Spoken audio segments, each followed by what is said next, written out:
سورہ القصص کی آیت نمبر 22 23 اور 24 کا ترجمہ تفسیر پڑھنے سے پہلے اعوذ باللہ من الشیطان الرجیم بسم اللہ الرحمن الرحیم ولما توجہ تلقاء مدین قال عسى ربی ان یہدینی سواء السبیل۔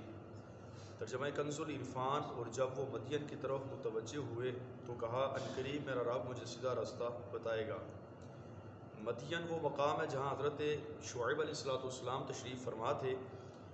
اس کو مدین ابن ابراہیم کہتے ہیں۔ مصر سے یہاں تک 8 روز کی مسافت ہے اور یہ شہر فرعون کی سلطنت کی حدود سے باہر تھا۔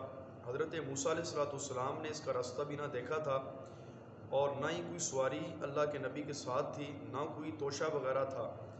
راستے میں درختوں کے پتوں اور زمین کے سبزے کو خوراک کے طور پر آپ علیہ السلام استعمال کرتے تھے۔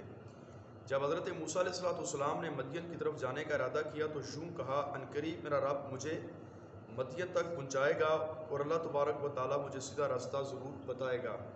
اللہ تعالیٰ نے ایک فرشتہ بھیجا جو آپ علیہ السلام کو مدین تک لے گیا۔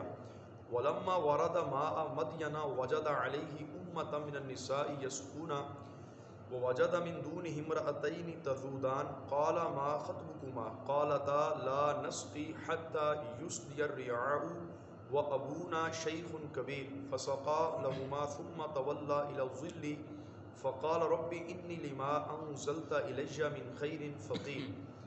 ترجمہ کنز العرفان۔ جب وہ مدین کے پانی پر تشریف لائے تو وہاں لوگوں کے ایک گروہ کو دیکھا کہ وہ اپنے جانوروں کو پانی پلاتے ہیں اور ان کی دوسری طرف 2 عورتوں کو دیکھا جو اپنے جانوروں کو روک رہی ہیں۔ موسیٰ نے فرمایا تم دونوں کا کیا حال ہے؟ وہ بولی ہم پانی نہیں پلاتی جب تک سب چرواہے پلا کر پھر نہ جائیں اور ہمارا باپ بہت بوڑھا ہے۔ تو موسیٰ نے ان دونوں کے جانوروں کو پانی پلا دیا، پھر سائے کی طرف چلے اور عرض کی اے میرے رب میں اس خیر کھانے کی طرف محتاج ہوں تو میرے لیے اتار دے۔ آیت کریمہ کا خلاصہ یہ ہے کہ جب سیدنا موسیٰ علیہ السلام مدین شہر پہنچ گئے تو شہر کے کنارے پر موجود آپ علیہ السلام ایک کنویں کے قریب تشریف فرما ہو گئے۔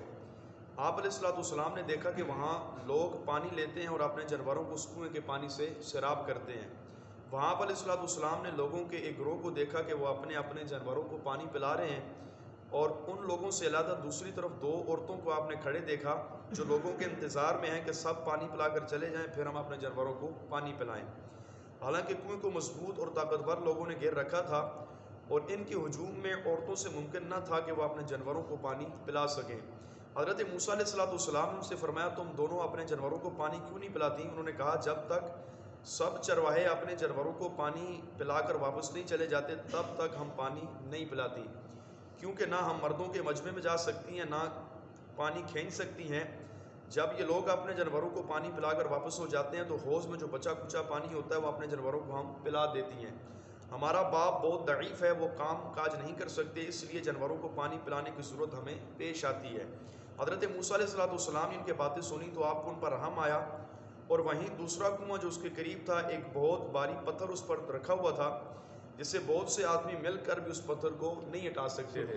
آپ نے تنہا اس پتھر کو ہٹا دیا اور دونوں خواتین کے جانوروں کو آپ نے پانی پلایا۔ اس وقت دھوپ اور گرمی کی شدت تھی اور آپ علیہ السلام نے کئی روز سے کھانا بھی نہ کھایا تھا جس کی وجہ سے آپ پر بھوک کا غلبہ تھا، اس لیے جانوروں کو پانی پلانے کے بعد آرام کرنے کی غرض سے آپ علیہ السلام ایک درخت کے سائے میں جا کر بیٹھ گئے اور اللہ تبارک و تعالیٰ کی بارگاہ میں عرض کی اے میرے رب میں اس کھانے کی طرف محتاج ہوں تو میرے لیے اس کھانے کو اتار دے۔ یعنی اللہ تبارک و تعالیٰ کی بارگاہ کے اندر آپ نے بھوک کی شکایت کی اور پھر آپ علیہ السلام کے لیے کھانے وغیرہ کا انتظام کیا گیا۔ اللہ تبارک و تعالیٰ جل شانہ کی بارگاہ میں دعا ہے اللہ رب العالمین ہم سب کو آیات بینات سمجھنے کی توفیق عطا فرمائے۔ آمین بجاہ نبی کریم صلی اللہ علیہ وسلم۔